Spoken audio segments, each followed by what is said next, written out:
Welcome to Reading History number 21. We have just returned back home from visiting Perth this past Thanksgiving weekend, and we had the pleasure to visit my cousin James Ferrier's farm, which is next door to ours. He and his family run a pumpkin farm, complete with wagon rides and a corn maze, and we always have a great time at it each year. To add a bit of history, this farm was originally the Brash Place that Ernest often refers to in his entries. James' father was Orville Ferrier, who was the son of Alex Ferrier, the younger brother to Ernest, and he would have been born October the 22nd, 1892. And while I was there this visit, I snapped this picture of their barn, which bears a striking resemblance to ours if you take a look at the two pictures.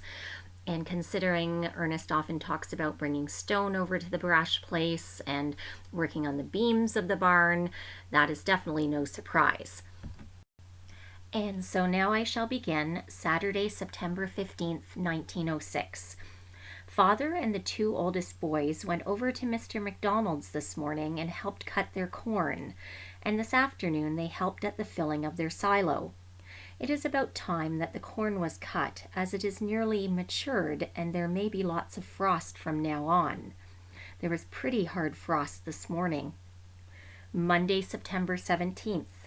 Mr. McDonald's got their silo full this forenoon, and Father and the boys spent the afternoon getting a few potatoes dug. I spent the day plowing with 3 horses on the sulky plow in the field at the corner of the pig pen. Tuesday, September 18th. This forenoon was showery, and so I got very little plowing done, but this afternoon was fine, and so I got plowing in the same place as yesterday. Wednesday, September 19th. Father and Lloyd and Leslie went over to Mr. George Wilson's this morning and spent the forenoon helping him get his corn cut down. Thursday, September the 20th. Father and the 2 boys spent today helping Mr. George Wilson get his silo filled, but did not get it quite done. I disked in the field on the other place next to Alex Abercrombie's orchard this forenoon, and this afternoon I plowed in the field at home that our pig pen is in. Friday, September the 21st.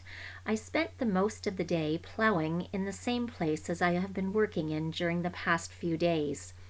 Father and the boys spent this afternoon getting the silo ready for the filling. This evening, Alice, Lloyd, and I intend going over to a party over at Mr. Chris Bell's. Saturday, September 22nd. We arrived home about 2:30 this morning.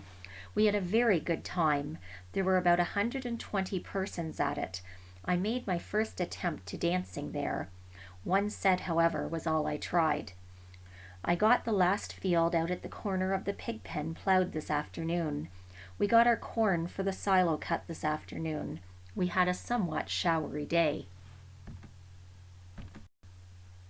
There was some rain fell this forenoon, and this evening it is raining, and I think that is likely to last most of the night. Monday, September 24th. We got our silo filled this afternoon and had 2 loads of corn left. The cutter started about 12 o'clock and worked pretty steadily until sometime after 5. We had 5 teams drawing and 6 men loading in the field. Our corn this year was in the field on the Brash Place opposite the maple grove at home. Tuesday, September 25th. Father and Leslie went down to Mr. T.A. Moody's this morning to help at their silo filling. They got home about 2 o'clock, and after that, Father and Mother went to town. Wednesday, September 26th. Father and Lloyd and Leslie went down to Uncle Alfred's this morning to help at his silo filling. Lloyd and Leslie stayed down there, and Father walked home tonight as they did not get finished. Uncle John Ferrier and Aunt Maggie and Miss Annie Gow were here for a visit this afternoon. Thursday, September 27th. Father and the 2 boys spent the whole of today at Uncle Alfred's, and they are not done yet as the corn cutter worked very poorly, and it will probably take a good part of tomorrow to finish it. Friday, September 28th. Our silo fillings are over now for another year, as Father and the boys got home after seeing Uncle Alfred's get their silo filled this afternoon. Saturday, September the 29th. We had expected to spend the most of today picking potatoes, and this forenoon we did manage to get a cartload picked, but this afternoon was wet, and so we had to find another job.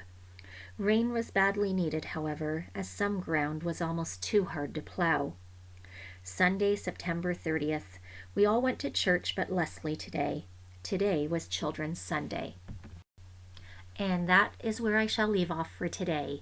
Thank you as always for listening to Reading History with Great Uncle Ernest.